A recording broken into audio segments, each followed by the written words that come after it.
자, 하나님의 귀한 말씀 우리 함께 보겠습니다. 하나님의 말씀은 마태복음 16장 13절에서 16절까지의 말씀입니다. 우리 한 목소리로 주의 귀한 말씀을 봉독하도록 하겠습니다. 시작. 예수께서 빌립보 가이사랴 지방에 이르러 제자들에게 물어 이르시되 사람들이 인자를 누구라 하느냐? 이르되 더러는 세례 요한, 더러는 엘리야, 어떤 이는 예레미야나 선지자 중에 하나라 하나이다. 이르시되 너희는 나를 누구라 하느냐?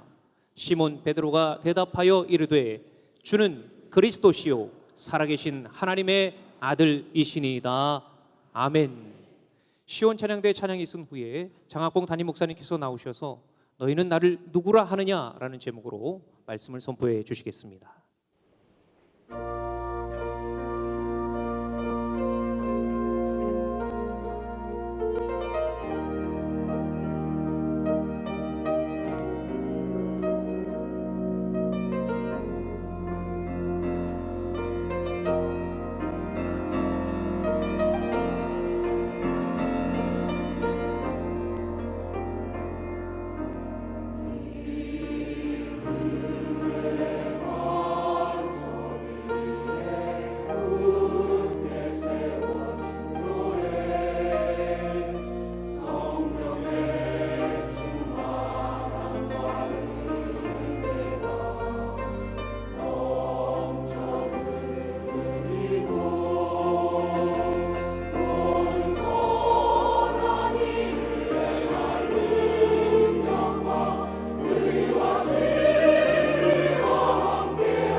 나가다 보면 우리가 제일 많이 쓰는 얘기 중에 하나가 난 살수록 모르겠어. 살수록 모르겠어.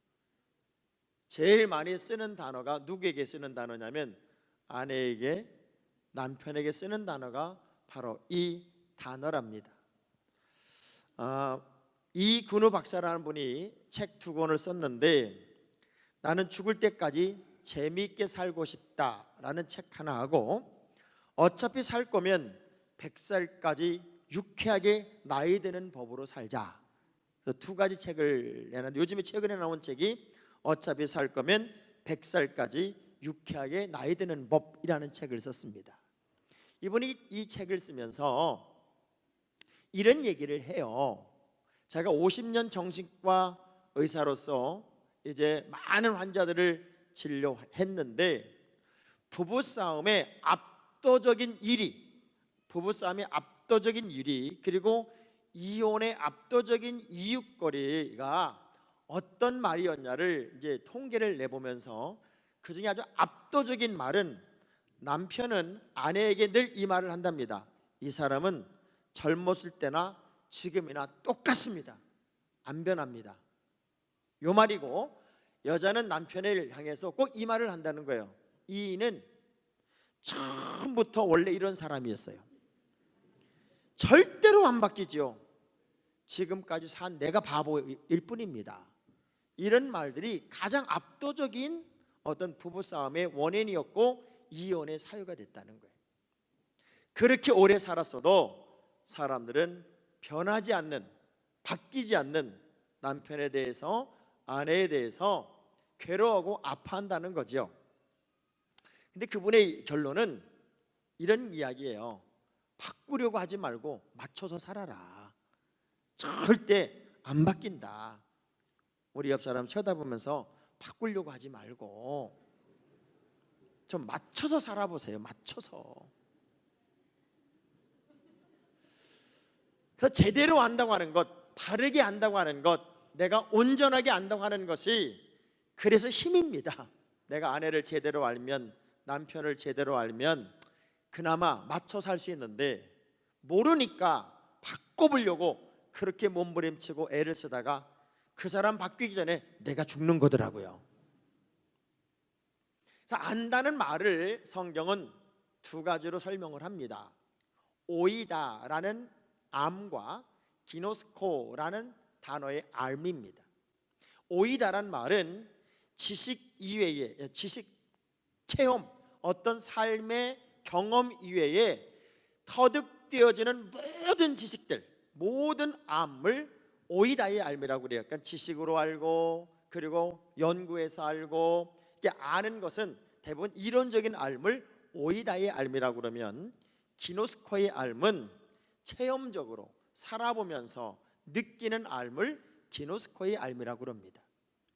우리 예수님도 어느 시점에서 좀 알고 싶은 게 있었어요. 뭘 알고 싶은 게 있었냐면 사람들이 나를 누구라고 그러냐, 이것을 알고 싶었어요.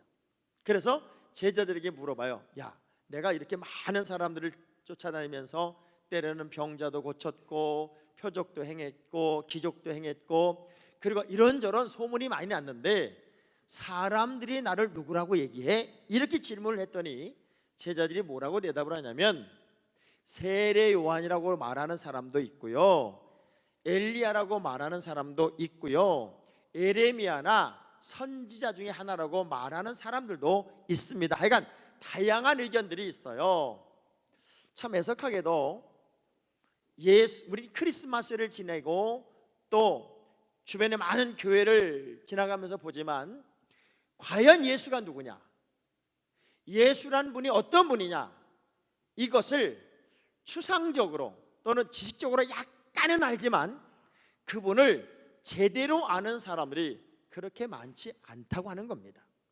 제대로 모르는데 아는 것처럼, 굉장히 유식한 것처럼 평가도 하고 판단도 하는 것이 오늘 우리들의 세상입니다. 세상 사람이 뭐라고 하는 일에 대한 이야기를 예수님이 다 듣고서는 일체의 반응을 안 하세요. 그리고 이렇게 다시 물어요. 그럼 나를 따라다녔고 나와 먹고 잤고 나와 대화를 나눴고 그냥 동고동락했던 너희들은 나를 도대체 누구라고 얘기를 해?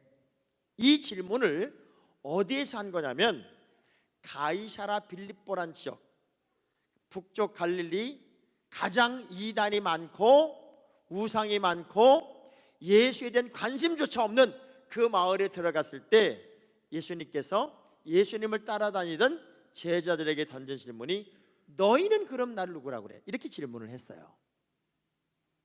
그때 베드로로 가는 사람이 이렇게 대답을 합니다.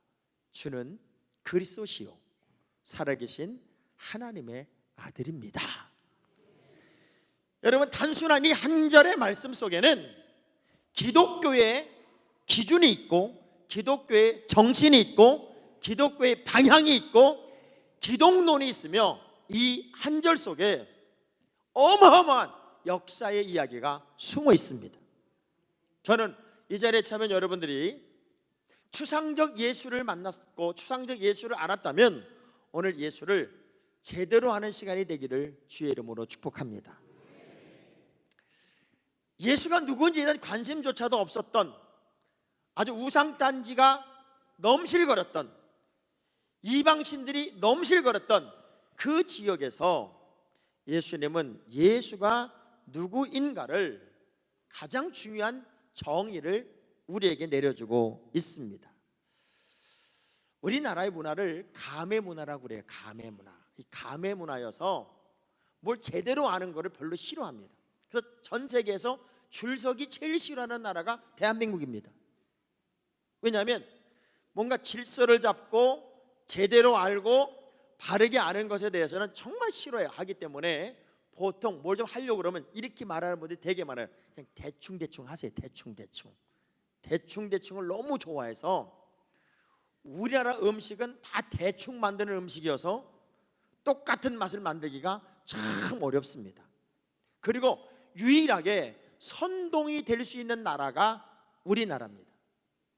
왜냐하면 나라가 작다 보니까 여기서 조그만 얘기가 퍼지면 저기서는 큰 얘기가 만들어져요.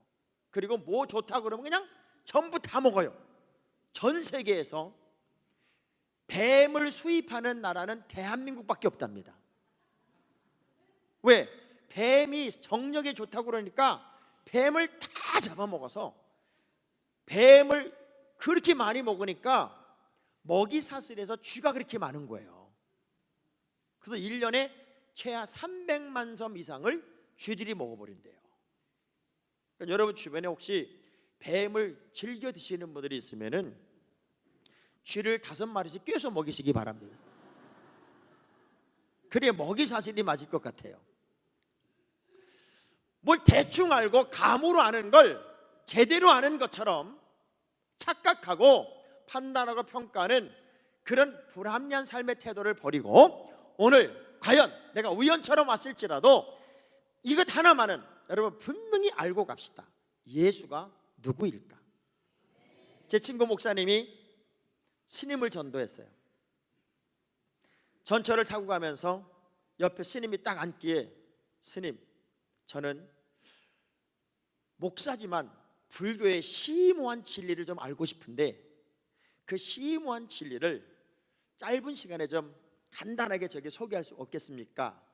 그랬더니 그 스님이 불교의 진리는 너무 길고 심오하기 때문에 간단하게 할 수가 없어서 내가 딱 하나만 하겠습니다. 그 인과응보의 법칙을 설명하더라는 거예요. 근데 기독교는 인과응보의 법칙을 길게 설명할 필요가 없어요. 심은 대로 거두리라 끝나는 거예요.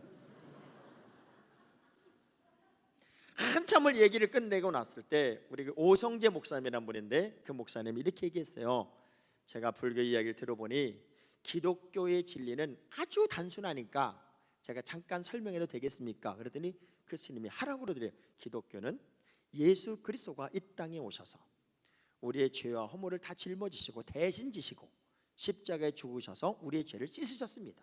그분을 믿기만 하면 우리는 구원을 받으며 천국 백성이 된답니다. 이게 기독교의 진리입니다. 딱 30초 만에 딱 끝냈더니 그렇게 간단하냐고 그러더래요. 이렇게 간단하다. 그래서 예수를 믿는다는 것은 그분을 만나는 것이니 한번 깊이 생각을 해보십시오. 그리고 이런저런 얘기하다가 고기 생각이 나거든. 우리는 전원교회니까 우리 교회로 오시면 제가 넉넉히 대접을 하겠습니다. 그리고 2년이 지난 거예요.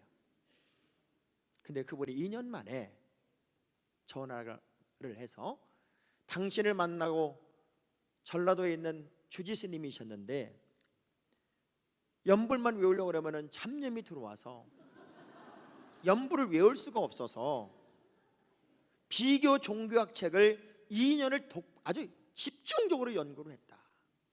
2년 동안 집중적인 연구를 하다가 내린 결론이 진정한 신은 하나님밖에 없다는 사실을 알게 되었습니다. 그리고 내가 모든 걸 벗고 지금 서울로 올라가니 목사님 내 인생을 책임지십시오. 그래서 고양시에 있는 모든 목사님들 다 불러서 그분을 만나서 대접을 하면서 침례교 신학교에 보냈어요. 자, 어떤 제한도 한계도 상황도 다 뛰어넘어서 우리가 바로 안다는 것, 제대로 안다는 것은 삶을 자유롭게 만드는 능력이 있어요.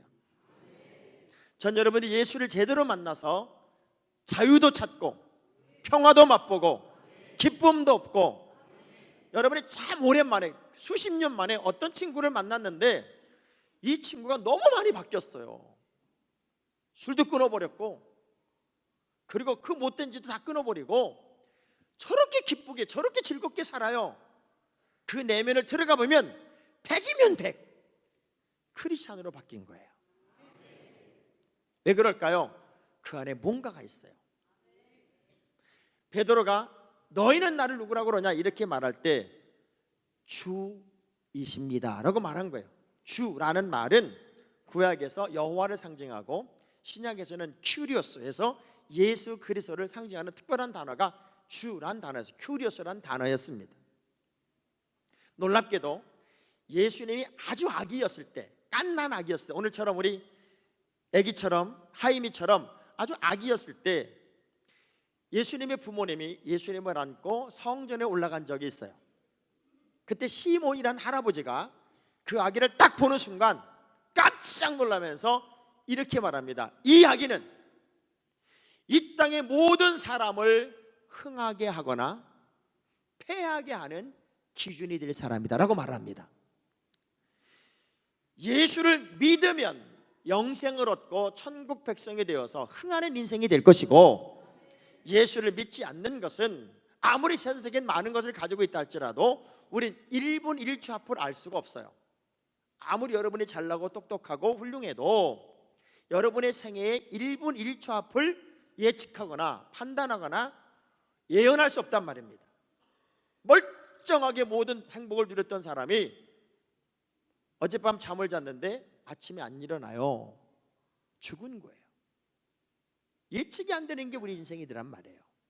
그래서 내가 주인이 되면, 또 때로는 어떤 사장님을 주인으로 모시면, 사람을 주인으로 만난 모든 사람들이 일정한 시간에 지나면 꼭 이렇게 말합니다. 나는 저 사람이 저럴 줄 몰랐다. 수많은 배신감에 가슴을 아파하고 힘들어합니다. 여러분, 우리 마음이라는 건 생각을 담는 그릇입니다. 그래서 파란 생각을 담으면 파란 마음이 되고, 빨간 생각을 담으면 빨간 마음이 됩니다. 지저분한 생각을 담으면 지저분한 마음이 되고, 맑고 깨끗한 생각을 담으면 맑고 깨끗한 마음이 됩니다.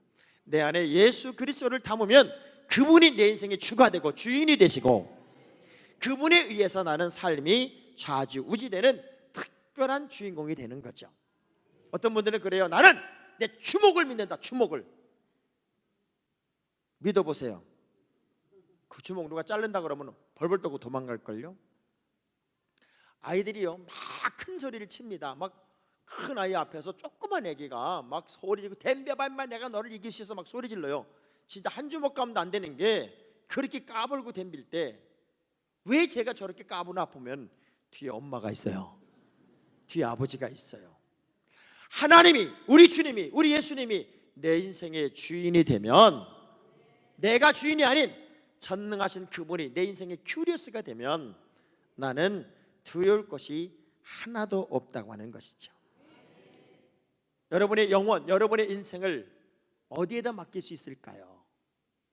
스데반이라는 사람이 돌에 맞아 죽으면서 마지막 내 영혼의 문제, 내 육신은 죽어 끝이 나지만 이 영혼의 문제를 누구에게 부탁하나 한번 보실까요? 사도행전 7장 59절의 말씀입니다. 7장 시작. 그들이 돌로 스데반을 치니 스데반이 부르짖어 이르되 주 예수여 내 영혼을 받으시옵소서. 나는 이 땅에 살다가 죽으면 그냥 끝인 줄 알았어요. 그런데 영혼, 내 영과 혼을 맡길 분이 있어요.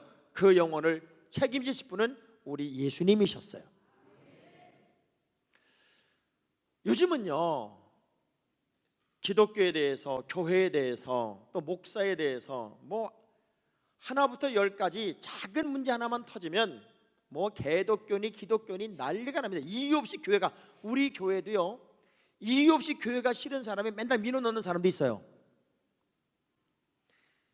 정말 어려운 환경을 우리가 살고 있고, 여러분이 크리스찬으로 산다는 것도 더더욱 어려운 시대를 살아갑니다. 근데 성경에도 그런 사람이 있었어요. 예수 믿는 사람만 보면 죽이고 싶은 거예요. 예수 믿는 사람만 보면 감옥에 쳐놓고 싶은 거예요. 예수 믿는 사람만 보면 아주 저것들 싹쓸이 해버리고 싶은 거예요. 그 사람이 누구였냐? 바울이라는 사람이었어요. 그래서 예수 믿는 사람, 우리 지역에 있는 사람뿐만 아니라 타 도시에 있는 사람까지 다 잡아들여 죽여야 된다. 저것들은 아주 필요 없는 악의 요소와 같은 존재다. 그래서 예수 믿는 사람만 잡아 죽이는 일을 전문으로 했던 사람이 성경에 바울이라는 사람이 있었습니다. 그런데 그 사람이 예수님을 만나요. 그 사람이 예수를 주인으로 만나요. 그러면서 어떻게 고백하냐면 빌립보서 3장 8절의 말씀을 한번 보시면 그 사람이 이렇게 고백을 해요. 시작. 또한 모든 것을 해로 여김은 내 주 그리스도 예수를 아는 지식이 가장 고상하기 때문이라. 내가 그를 위하여 모든 것을 잃어버리고 배설물로 여김은 그리스도를 얻고. 다 잃어버려도 괜찮다. 이제는 나는 예수만 있으면 된다. 아니, 예수 믿는 사람 잡아 죽이도 되는 사람이 어떻게 이렇게 바뀔 수 있냐고요. 왜 그럴까요? 지금까지 주인이 나였는데 주인이 내가 아닌 예수님이 주인이 되셨어요. 그 순간 인생에 천지개벽이 일어났어요. 우리는 부정적인 눈을 뜨고 부정적 시각을 가지고 있으면 좋은 걸 하나도 못 봅니다. 저는 얼마 전에 제 페이스북을 보다가 깜짝 놀랐어요. 장경동 목사 북한 2천만 명 죽이자 선동했다, 이런 제목이었어요.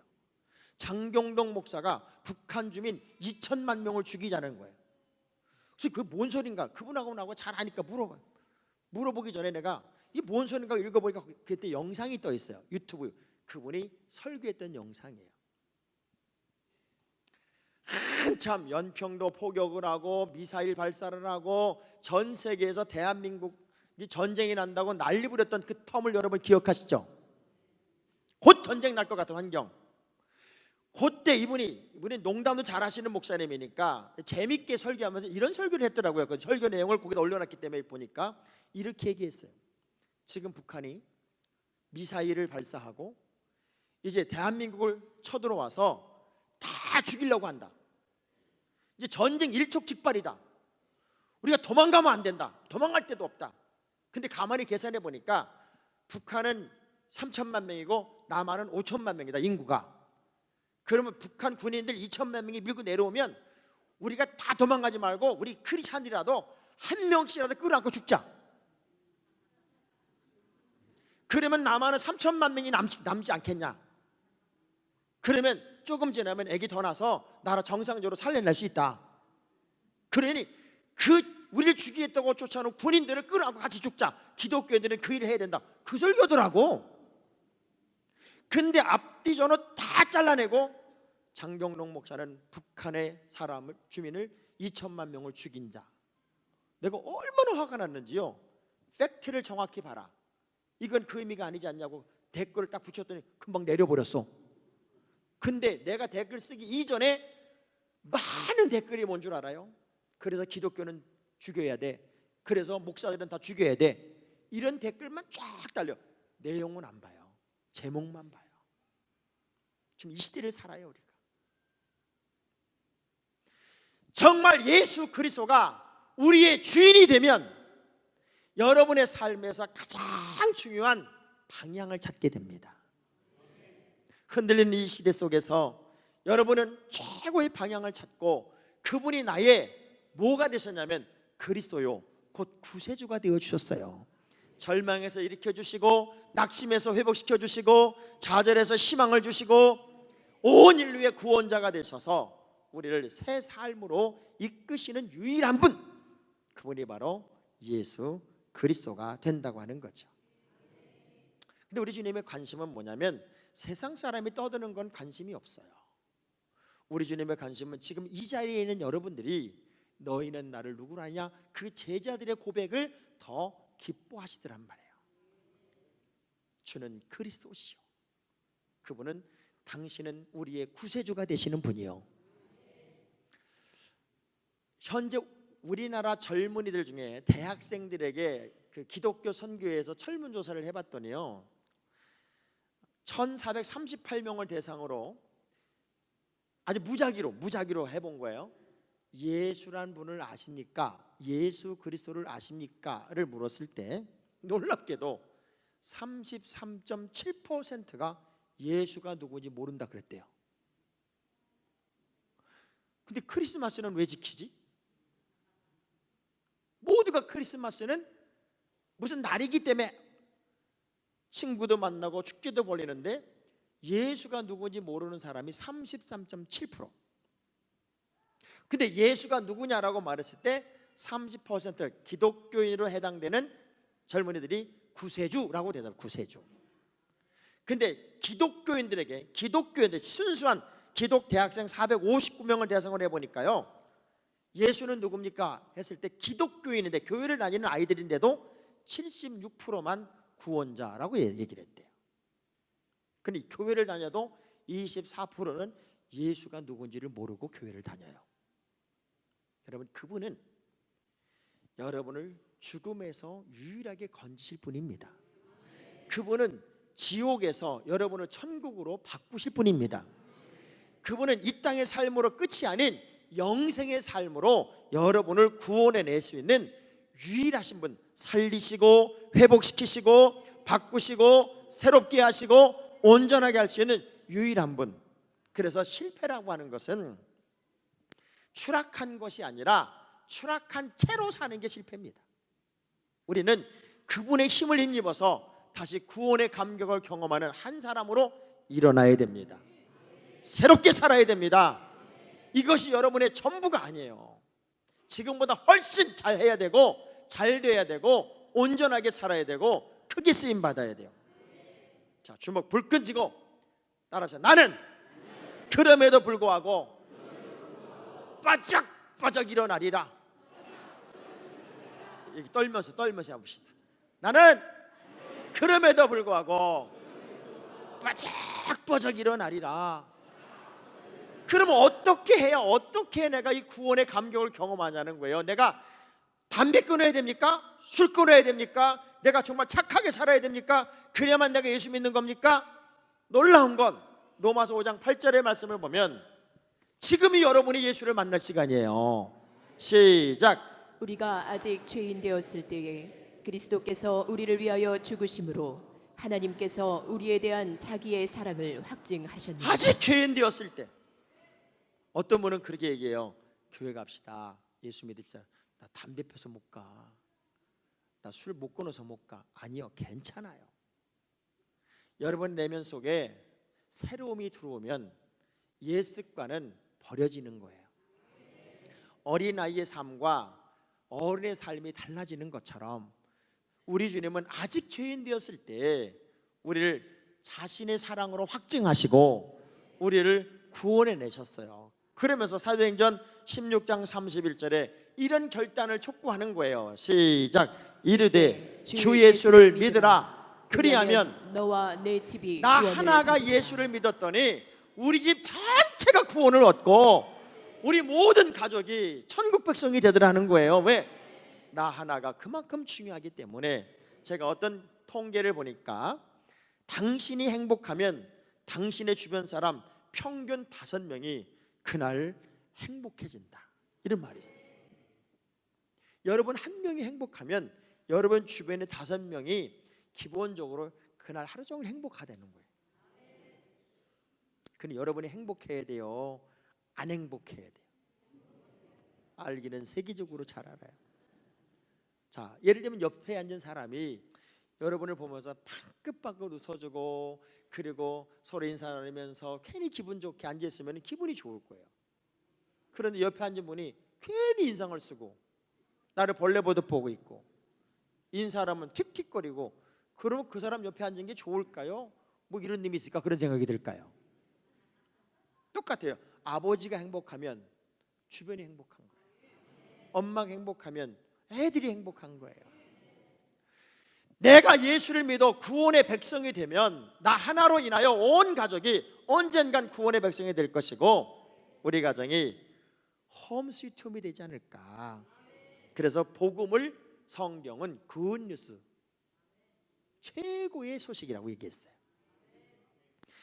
오늘 여기 오신 여러분들이 특별히 뭐 초대받아 오신 분들은 속으로 그럴 거예요. 아유, 내가 여기 올 사람이냐, 내가 진짜 내가 너 아니면 내가 오냐, 내가 아유 진짜 내가 교회 갈 사람이야?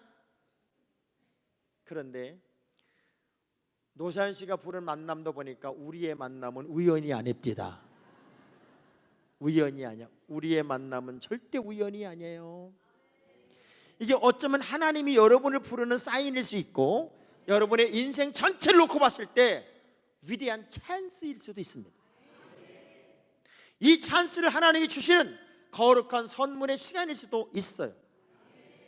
물론 내면 속에 내 자존심이 있고 그리고 내가 살아온 삶의 스타일이 있지만 그러나 살아온 모든 시간들을 돌이켜보면 100% 만족은 내게 없었을 거예요. 그런데 그분은 하나님의 아들로 오셨어요. 하나님의 아들. 하나님의 아들이라고 하는 것은 가장 전능하신 분, 가장 능력이 많으신 분, 가장 위대하신 분으로 이 땅에 오셨다는 거예요. 하나님과 아들의 관계는 동급이었다, 그 얘기예요. 부부가 살아가다 보면 부부는 사랑의 관계가 있고 또 사랑의 단계가 있고 식어짐의 단계가 있고 싫어짐의 단계가 있는 거 아시죠? 여러분, 당신 없는 세상은 고무줄 없는 새총이고 당신 없는 세상은 안고 없는 찐빵이고 뭐 그런 거 다 하고 살았던 거 아니에요? 뭐 비가 오나 눈이 오나 검은 머리가 팥뿌리가 될 때까지 사랑하며 사시겠습니까? 아멘! 그리고 결혼했어요. 지금 솔직히 대답을 해보세요. 그냥 신랑만 보면 심장이 벌렁벌렁거리고 손만 잡으면 막 땀이 나고 저 오는 것만 보면 그냥 막 안아주고 싶고. 손 들어보세요. 아마 결혼한 지 1년도 안 된 분들일 거야, 이제 이런 분들은. 살다 보니까 어떤 일이 벌어지냐면 있으니 살고 손을 잡아도 무슨 막대기 잡은 것 같고 심장이 뛰어본 지가 언제인지 모르겠어요. 그래서 이런 거죠. 사랑의 단계는 이런 거예요. 신랑이 아프다고 그래요. 신랑이 아프다 그러면 그냥 안타까운 거예요. 어쩔 줄을 몰라 하면서 이리 뛰고 저리 뛰면서 신랑을 도와주려고 막 자기가 그렇게 애를 쓰면서 안타까워하고 막 병간을 해주는 건 사랑의 단계야. 식어진 단계는 어떤 단계냐? 병원 가봐. 아프든 말든 지 몸 지가 알아 챙기겠지 뭐. 아프면 병원 가야지. 이거 식어진 단계예요. 싫어진 단계, 아주 싫어진 단계는 뭐냐면 쌤통이야. 아주 고소해. 좀 더 아팠으면 좋겠어.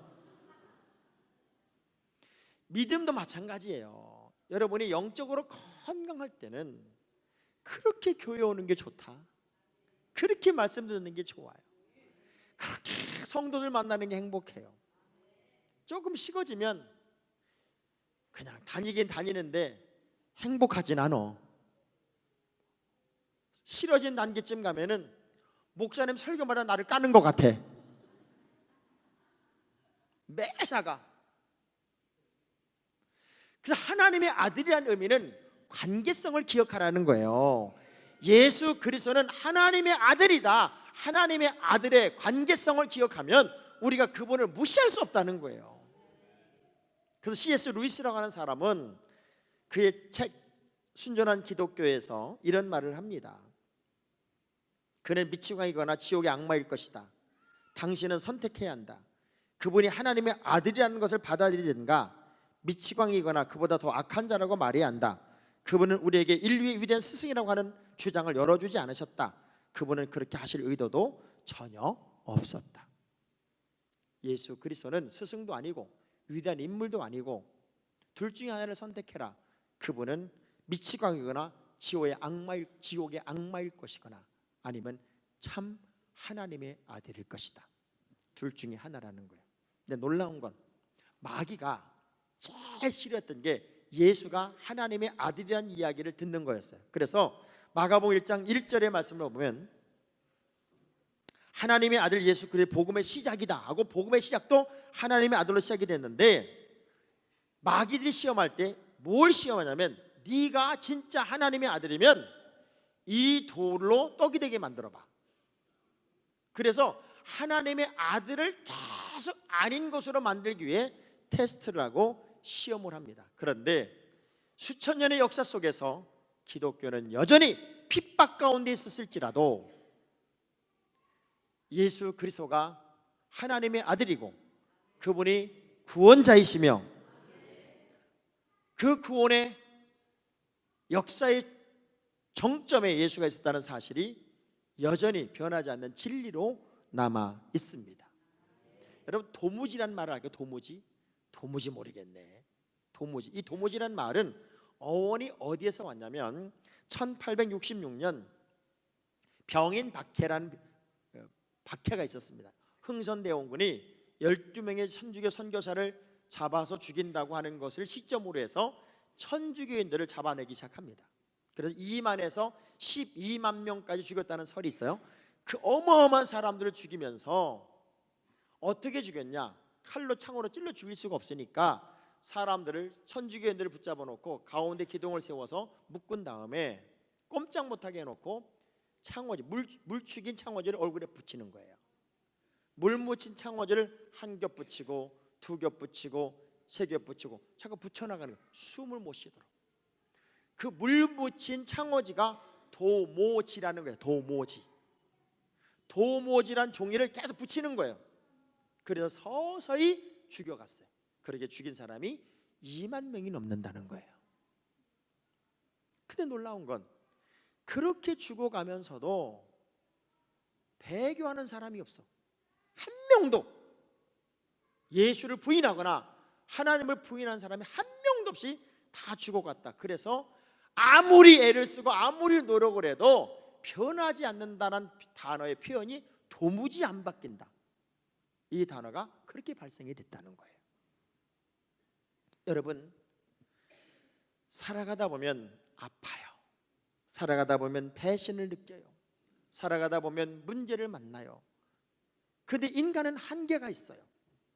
그래서 하나님이 아니어도 인간은 끝없이 뭔가 절대자를 찾으려고 하는 욕구를 가지고 살아요. 나는 예수 안 믿어. 난 교회 안 다녀. 나는 신이 없어. 나는 나를 믿어. 이 땅에 무슨 신이 있고 무슨 예수가 있어. 이렇게 말하는 사람을 여러분이 귀에다 대놓고 아주 코앞에서 이렇게 말하세요. 지옥이 어딨냐? 천국이 어딨냐? 이렇게 말하는 사람 앞에 아주 정면으로 이렇게 한번 얘기를 해보세요. 그럼 지옥에 나가라 임마. 너를 지옥 가라. 그러면요 잡아 죽이려고 그럽니다. 분명히 지옥 없다고 그랬거든. 근데 지옥 가라 그러면 그렇게 싫어합니다. 한번 해볼래요? 우린 천국 가야 돼요. 이 땅의 삶으로 끝나면 너무 억울할 것 같지 않아요?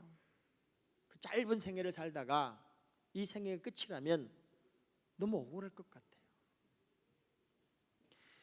예수 그리스도가 누구인가를 정확하게 이야기했던 그 베드로를 향해서 주는 그리스도시요 살아계신 하나님의 아들입니다. 이 한마디에 우리 주님 베드로를 향해서 이렇게 말합니다. 바요나 시모나 너는 참 복이 있구나.